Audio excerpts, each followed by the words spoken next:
नहीं भूलेंगे। और मैंने What बोला is था कि फोर्थ diversification? सेमेस्टर तक ही बोलेंगे, मैम बोल रही थी भी।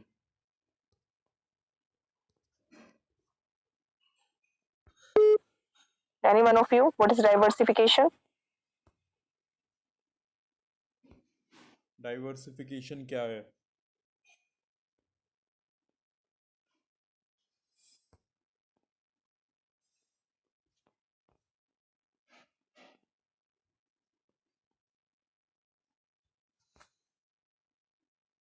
What is diversification?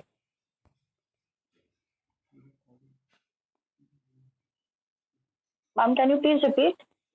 What is diversification?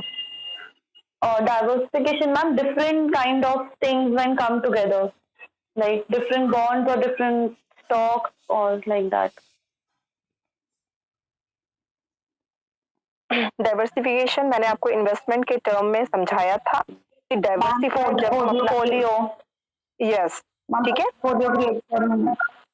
Exactly ठीक है, मैंने ये बताया था कि हम अपने इन्वेस्टमेंट को डाइवर्सिफाइड करते हैं, मतलब डिफरेंट डिफरेंट वेज से इन्वेस्टमेंट करते हैं, उससे हम अपने रिस्क को कम करते हैं, साथ में हम अपने रेट ऑफ रिटर्न को इंक्रीज करते हैं।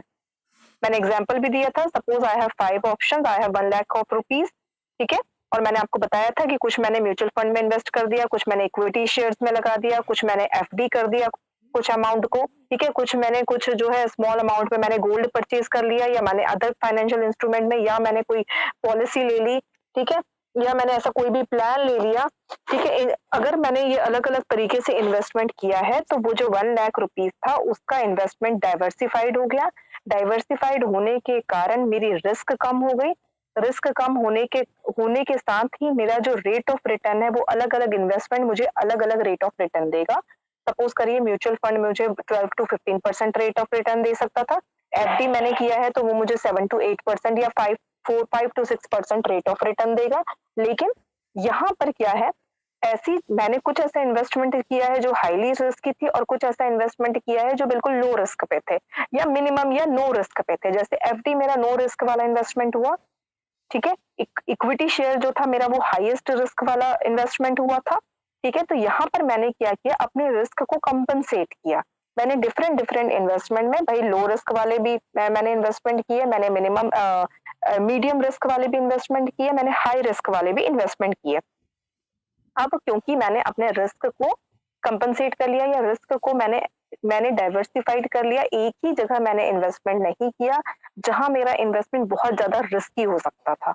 सपोज करिए कि अगर मान लीजिए मैंने पूरा अमाउंट जो मेरे पास था, तो मेरे पास सरप्लस अमाउंट था जिसका मुझे इन्वेस्टमेंट करना था, अगर मान लीजिए मैंने पूरा ही अमाउंट जो है वो इक्विटी शेयर्स में लगा दिया होता, कि भाई मुझे तो expectation high rate of return की थी, क्योंकि मेरा ये मानना था कि इक्विटी शेयर्स जो है वो हाईली रिस्की इन्वेस्टमेंट है, और क्योंकि हाईली रिस्की इन्वेस्टमेंट है तो वहां रेट ऑफ रिटर्न भी ज्यादा है, मेरी यही एक्सपेक्टेशन थी।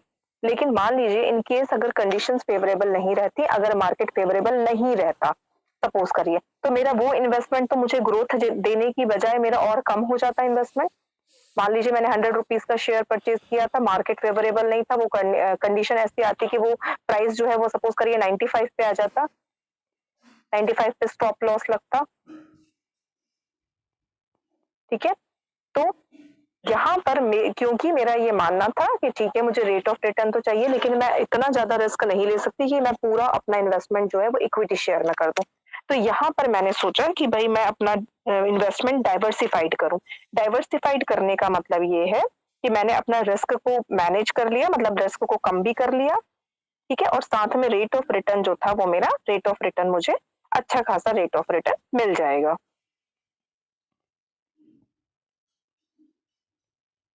ओके, तो सेम ऐसे ही जब हम कॉकटेल बॉन्ड्स के बारे में बात करते हैं, तो यहाँ पर हम एवरेज लेते हैं डिफरेंट करेंसीज का। डिफरेंट करेंसीज का एवरेज लेने का मतलब कि मेरी जो रिस्क है किसी एक पर्टिकुलर करेंसी के बारे में अगर मैं बात करती हूँ, तो वहां पर क्या होता है कि मेरा इन्वेस्टमेंट रिस्की हो जाएगा। मान लीजिए वहां पे डेप्रिसिएशन हो गया करेंसी का, तो मैं तो लॉस में रहूंगी, ठीक है। तो अगर मैंने 4 से 5 करेंसी का एवरेज लिया है, ठीक है, 4 से 5 करेंसी का अगर मैं एवरेज लेती हूँ, तो यहाँ पर मैंने अपने रिस्क को डाइवर्सिफाइड कर लिया। भाई मैं ऐसा तो हो ही नहीं सकता कि पूरे 5 की 5 करेंसी जो है वो डेप्रिशिएट होगी।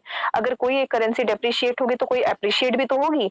सपोज करिए कि इंडियन रुपी अगर डेप्रिशिएट हो रहा है तो यूएस डॉलर तो एप्रिशिएट होगा ही, ठीक है। तो इस तरह के बॉन्ड्स में इन्वेस्टमेंट करने का मतलब जहां पर हम करेंसी के रिस्क को मिनिमाइज करते हैं, ठीक है, डाइवर्सिफिकेशन के थ्रू, ठीक है। मतलब अगर यहाँ पे 4 से 5 करेंसीज का एग्रीगेट या एवरेज लिया जा रहा है, कोई ना कोई एक करेंसी अगर डेप्रिशिएट होगी तो दूसरी अप्रिशिएट जरूर होगी। भाई ऐसा नहीं होता कि एक ही टाइम पे सारी करेंसी अप्रिशिएट हो जाए या एक ही टाइम पे सारी करेंसी डेप्रिशिएट हो जाए, ऐसा नहीं होता है। Okay, is it clear what is cocktail bonds?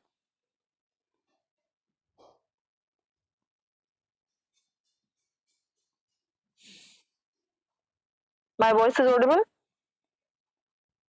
Yes, ma'am. Okay, the next is euro notes, ठीक है। यूरो नोट्स क्या होते हैं? जैसे हमारे प्रोमिसरी नोट्स होते हैं, प्रोमिसरी नोट्स एक हमारा मनी मार्केट इंस्ट्रूमेंट है जो कि शॉर्ट टर्म फंड्स के लिए होता है। तो जैसे हमारा प्रोमिसरी नोट्स होते हैं वैसे ही हमारे यूरो नोट्स होते हैं, ठीक है।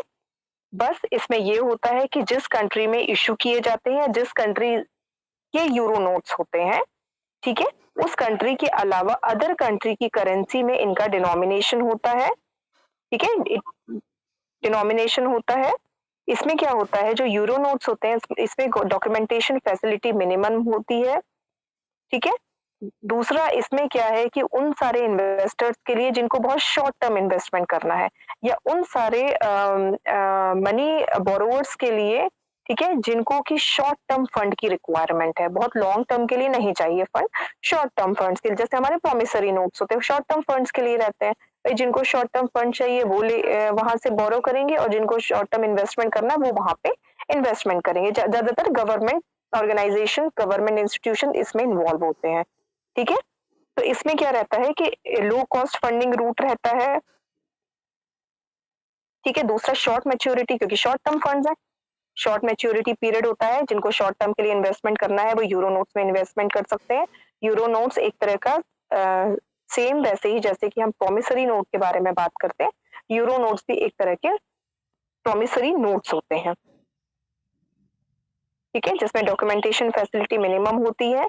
उस कंट्री में जिस कंट्री के यूरो नोट इशू किए गए हैं दूसरी कंट्री की करेंसी को डिनोमिनेट किया जाता है, ठीक है। लो कॉस्ट फंडिंग रूट होता है यूरो नोट्स का, ठीक है। और दूसरा इन्वेस्टर इसलिए प्रेफर करते हैं क्योंकि इसमें शॉर्ट मैच्योरिटी पीरियड, भाई मान लीजिए मुझे बहुत लॉन्ग टर्म के लिए मेरे पास नहीं है सरप्लस अमाउंट इन्वेस्ट करने के लिए, मैं शॉर्ट टर्म इन्वेस्टमेंट कर सकती हूँ। शॉर्ट टर्म इन्वेस्टमेंट के लिए मुझे यूरो नोट्स जो है मैं उसको प्रेफर कर सकती हूँ कि मेरा जो अमाउंट है या जो मेरा जो सरप्लस मेरे पास जो कैपिटल है वो बहुत लॉन्ग टर्म के लिए जो है कहीं भी इन्वेस्टमेंट में लॉक नहीं होगा, ठीक है। शॉर्ट मैच्योरिटी पीरियड है तो मुझे जल्दी रिटर्न भी मिल जाएगा उसमें, ठीक है। Next is euro commercial notes, ठीक है, शॉर्ट टर्म डेब्ट इंस्ट्रूमेंट होता है, ठीक है। डिफरेंट डिफरेंट कॉर्पोरेशंस जो हैं वो इशू करते हैं यूरो कमर्शियल पेपर, ठीक है, जिससे कि इंटरनेशनल मनी मार्केट में वो फाइनेंस मतलब वो फाइनेंस फंड जो है वो कलेक्ट कर सके इंटरनेशनल मनी मार्केट से,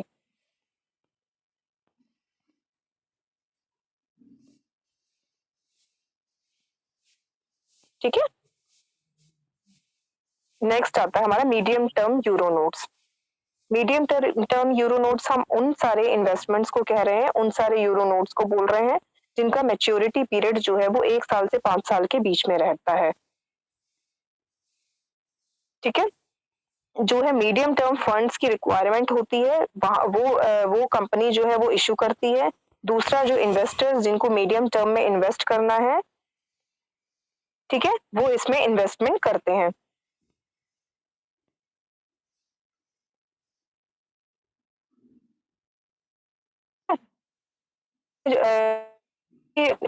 रिडेम्पशन की और ना ही कोई फ्रेश इशू की रिक्वायरमेंट होती है, ठीक है। अंडर राइटर की रिक्वायरमेंट इसमें या ऐसा कोई प्रोविजन है नहीं कि आप इसमें अंडर राइटर की रिक्वायरमेंट हो, और इसमें भी जो है यूरो नोट्स एक फिक्स्ड इंटरेस्ट रेट जो है वो कैरी करते हैं, अब आ जाते हैं एडीआर, अमेरिकन डिपॉजिटरी रिसिप्ट। ठीक है, एडीआर क्या होता है? जैसे सपोज करिए यहाँ की कंपनी है, इंडिया की कंपनी टाटा है। ठीक है, अब टाटा को ये लग रहा है कि हम यूएस के फाइनेंशियल मार्केट में या हम इंटरनेशनल मार्केट में अपने शेयर इशू करें। ठीक है, अपने शेयर इशू करें। अब क्या होता है कि शेयर इशू करने के लिए क्या ये पॉसिबल है कि टाटा की जो कंपनी है वो डायरेक्टली अपने शेयर जो है वो इंटरनेशनल मार्केट में इशू करे? Is it possible?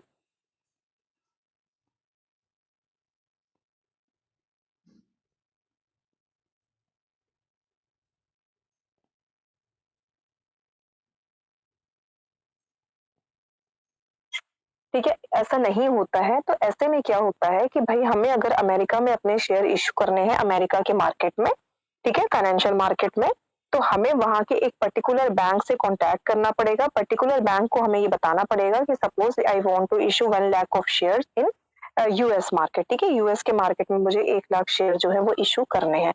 अब क्या होगा कि अमेरिका का जो बैंक होगा वो मुझे वो इसकी क्या कहते हैं उसका पेमेंट लेगा। किस चीज का पेमेंट? कि भाई मैं ये कह रही हूँ कि मुझे 1 लाख शेयर जो है अपने मार्केट में, आपकी मार्केट में इशू करने हैं। उसके बदले में जो है अमेरिका वाले एक रिसिप्ट देंगे। ठीक है, जिसको हम डिपॉजिटरी रिसिप्ट बोलते हैं, अमेरिकन डिपॉजिटरी रिसिप्ट। वो रिसिप्ट क्या है? वो रिसिप्ट एक तरह से ये है कि अमेरिका का जो बैंक है वो आपके शेयर्स को इशू करेगा, उसके बदले में वो आपको डिपॉजिटरी रिसिप्ट दे रहे हैं। ठीक है, और जो डिपॉजिटरी रिसिप्ट होता है वो एक उसका जो पेमेंट होता है वो यूएस डॉलर में होता है। ठीक है, डिविडेंड जो है वो यूएस डॉलर में ही पे किए जाते हैं। और सिमिलरली सिमिलरली हमारे जो इंडिया के शेयर्स हैं उसका जो ट्रेडिंग है वो सेम वैसे ही होती है जैसे कि मान लीजिए कोई यूएस की ही कोई कंपनी के शेयर्स की ट्रेडिंग होती है।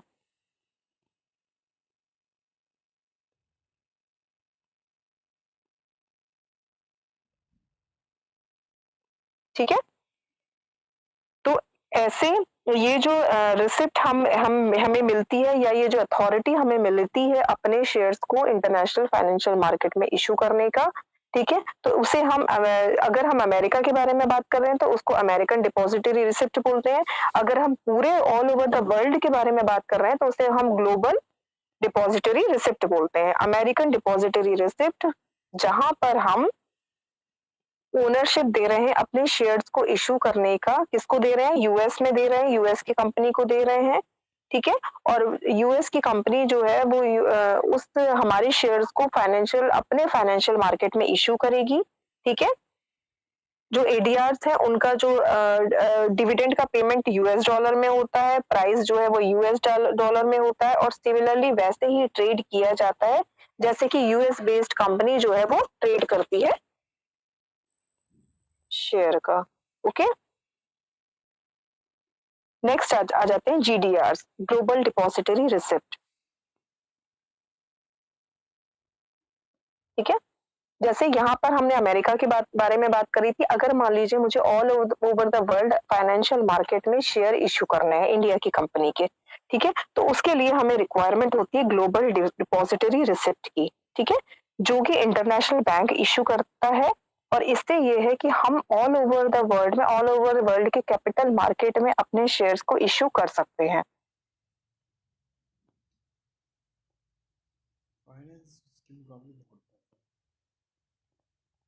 ठीक है, ग्लोबल डिपॉजिटरी रिसिप्ट जो है वो ट्रेडिंग शेयर्स की ट्रेडिंग को फैसिलिटेट करता है। मैंने आपको बताया ऑल ओवर द वर्ल्ड में आप कहीं भी अपने शेयर को इशू कर सकते हैं।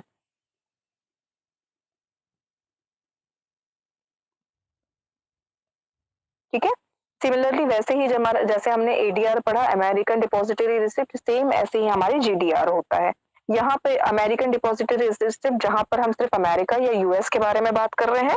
ठीक है, और ग्लोबल डिपॉजिटरी रिसिप्ट जहां ऑल ओवर द वर्ल्ड में सेम प्रोसीजर से हम अपने shares all over the world कहीं भी इशू कर सकते हैं।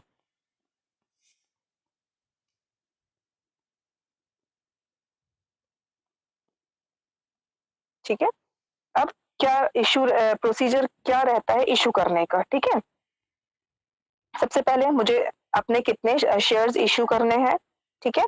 दूसरा, कौन से मार्केट में इश्यू करने हैं, किस प्राइस पे इश्यू करने हैं और क्या उसमें मुझे फॉर्मेलिटीज की रिक्वायरमेंट है। देखिए, सपोज करिए मैंने सोचा मुझे 1 लाख शेयर इश्यू करने हैं, कहाँ इश्यू करने हैं, मुझे अमेरिका के मार्केट में, यूएस मार्केट में, यूएस फाइनेंशियल मार्केट में इश्यू करने, किस प्राइस में इश्यू करने हैं कि भाई मुझे 100 रुपीज का सेल करना है एक शेयर मेरा, ठीक है। ये 3 चीज मेरे डिसाइड हो गए। अब जो है एक मैनेजर, जो कि मैंने आपको बताया कि हमें वहां के बैंक से कांटेक्ट करना पड़ेगा, ठीक है।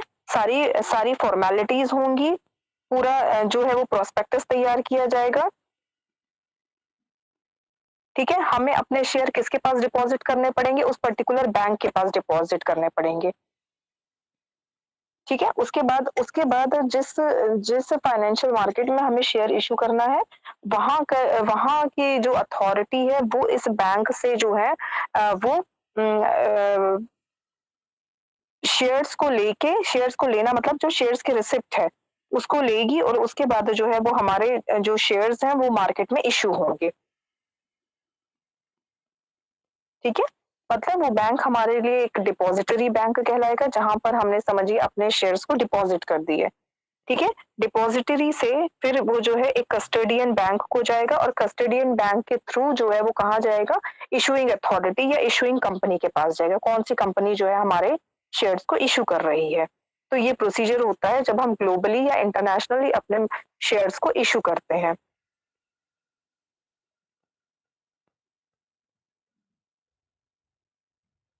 ठीक है। और जो डॉक्यूमेंटेशन जो रिक्वायर्ड रहता है वो एक हमारा प्रोस्पेक्टस रहता है, एक हमारे पास डिपॉजिटरी एग्रीमेंट होता है, ठीक है। एक एग्रीमेंट होता है between the custodian and depository, एक अंडरराइटिंग एग्रीमेंट होता है, ठीक है। और दूसरा जो है एक कॉपी होती है एग्रीमेंट का, जिसमें की लिस्टिंग होती है स्टॉक एक्सचेंजेस की, ठीक है। ये चीज समझ में आया कि अगर हमें इंटरनेशनली अपने शेयर्स, अपने इन द सेंस कि अपनी कंपनी के शेयर्स अगर हमें इंटरनेशनल फाइनेंशियल मार्केट में इशू करने हैं तो उसका क्या प्रोसीजर।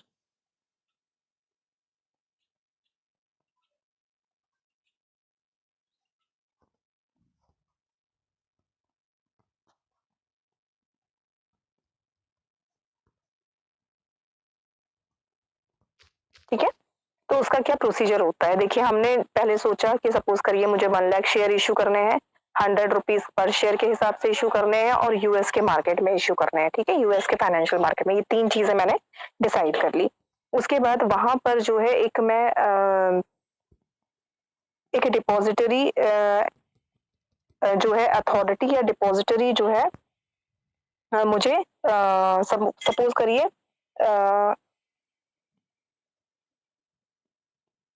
एक डिपॉजिटरी इंस्टीट्यूशन हम बोल सकते हैं या डिपॉजिटरी बैंक हम बोल सकते हैं, ठीक है। उसकी रिक्वायरमेंट होगी, वो उस बैंक में से मान लीजिए मैं कांटेक्ट करूंगी कि मुझे इतने इतने शेयर जो है वो यूएस मार्केट में वो करने हैं, तो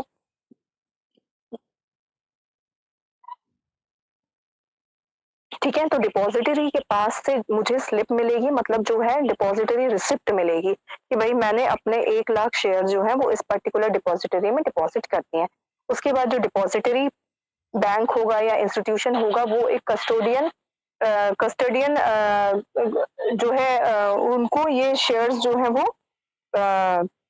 देगा और उसके बाद जो है कस्टोडियन जो बैंक होता है वो इशूइंग जो कंपनी है उसको ये जो रिसिप्ट है ये देगा कि भाई इतने इतने शेयर इशू करने हैं, इतने इतने शेयर हमारे पास डिपॉजिट किए गए हैं और इनका जो है इशूइंग होनी है और उसके बाद उनको जो है स्टॉक एक्सचेंज में इशू किया जाता है, ठीक है। तो हमारे शेयर्स तो वहां पे इशू हो गए और उसके बदले में हमें क्या मिला, उसके बदले में हमें जो है वो सिंपल रिसिप्ट मिली है। तो अगर अमेरिका के मार्केट में इशू हुआ है तो वो हमें एडीआर मिलेगा, अमेरिकन डिपॉजिटरी रिसिप्ट। और अगर मान लीजिए other than America US, other than US international financial market, globally किसी और मार्केट में अगर इशू हुआ है तो वो हमारा ग्लोबल डिपॉजिटरी रिसिप्ट कहलाएगा। Is it clear to everyone? Yes, ma'am. ठीक है।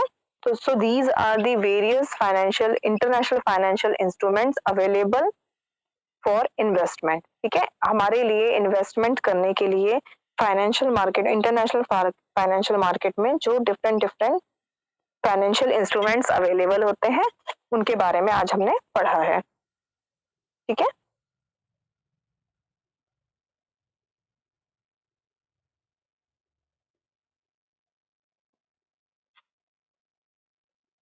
ठीक है, जैसे हमारे फॉरेन बॉन्ड्स हो गए, यूरो बॉन्ड्स हो गया, ग्लोबल बॉन्ड्स हो गए, स्ट्रेट बॉन्ड्स हो गए, फ्लोटिंग रेट नोट्स हो गया, convertible bonds, cocktail bonds.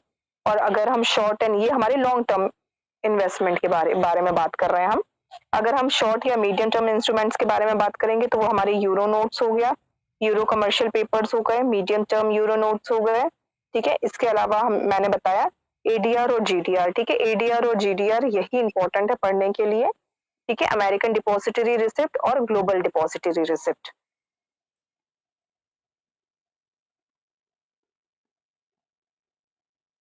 Is it clear to everyone? Hindi हो जाता है सब्जेक्ट, Yes, ma'am.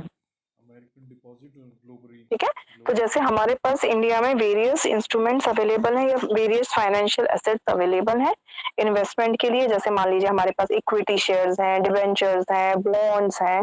तो सेम ऐसे ही ये जो हमने अभी पढ़ा, ये सारे इंस्ट्रूमेंट्स जो हैं वो लॉन्ग टर्म, देखो यहाँ पर भी हमारे पास लॉन्ग टर्म इन्वेस्टमेंट के तरीके हैं, मीडियम टर्म भी कर सकते हैं हम, शॉर्ट टर्म भी कर सकते हैं। ठीक है, अब ऐसे ही इंटरनेशनल फाइनेंशियल मार्केट में लॉन्ग टर्म इन्वेस्टमेंट के अलग वेज हैं। लॉन्ग टर्म फाइनेंशियल इंस्ट्रूमेंट अलग हैं, शॉर्ट टर्म के लिए अलग हैं, मीडियम टर्म के लिए अलग है। ठीक है, अकॉर्डिंग टू आवर नीड, भाई इन्वेस्टर्स की नीड के अकॉर्डिंग, सपोज करिए अगर मुझे लगता है कि मेरे पास जितना भी अमाउंट है या मेरे पास जितना भी कैपिटल है उसको मैं बहुत लॉन्ग ड्यूरेशन के लिए ऐसी जगह पर इन्वेस्टमेंट नहीं कर सकती हूँ जहां पर हमारा जो कैपिटल है वो लॉक हो जाए। ठीक है, या मैं वहां से विड्रॉ ना कर पाऊं। ठीक है, तो ऐसी जगह पे मैं इन्वेस्टमेंट नहीं करूंगी, मैं तो या तो मीडियम टर्म इन्वेस्टमेंट करूंगी या तो मैं शॉर्ट टर्म इन्वेस्टमेंट करूंगी। सिमिलरली ऐसे ही बहुत सारी फर्म्स, बहुत सारी कंपनीज जिनको की बहुत शॉर्ट टर्म फंड की रिक्वायरमेंट है या मीडियम टर्म फंड की रिक्वायरमेंट है, तो वो ऐसे ही फाइनेंशियल इंस्ट्रूमेंट के थ्रू फंड रेज करते हैं। ठीक है, ऐसे फाइनेंशियल इंस्ट्रूमेंट्स जिनका की मेच्योरिटी पीरियड कम होता है। ठीक है, या तो 1 से 5 साल के बीच में होता है या तो फिर और कम, मतलब कि विद इन 1 ईयर होता है, तो उन्हें हम शॉर्ट टर्म इंस्ट्रूमेंट्स बोलते हैं जिनकी मैच्योरिटी पीरियड 1 ईयर का होता है। मतलब वो सारी कंपनीज जो कि फंड बोरो कर रही हैं मार्केट से, लेकिन उन्हें बहुत लंबे टाइम पे तक रिक्वायरमेंट नहीं है फंड की। मान लीजिए उन्होंने सिर्फ 1 साल के लिए पैसा लिया, तो ये उनका शॉर्ट टर्म फंड हो गया। और हमारा जो हम एज ए इन्वेस्टर अगर बात करें तो ये हमारा शॉर्ट टर्म इन्वेस्टमेंट हो गया। मीडियम टर्म जहाँ पे बिटवीन 1 to 5 ईयर्स होता है मैच्योरिटी पीरियड, तो मतलब वो हम वहाँ पे मीडियम टर्म इन्वेस्टमेंट कर रहे हैं। और ऐसी सारी कंपनीज जो कि मीडियम टर्म इन्वेस्टमेंट करती हैं, मतलब उनको फंड की रिक्वायरमेंट 1 ईयर से 5 ईयर्स के बीच में होती है।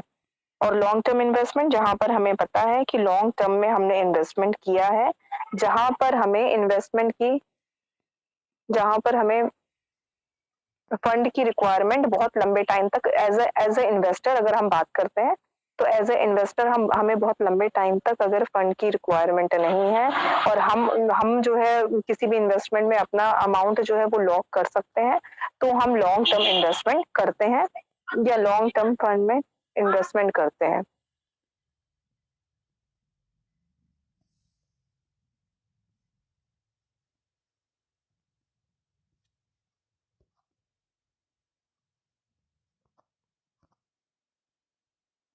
स्पीक, रुक क्यों जाती है?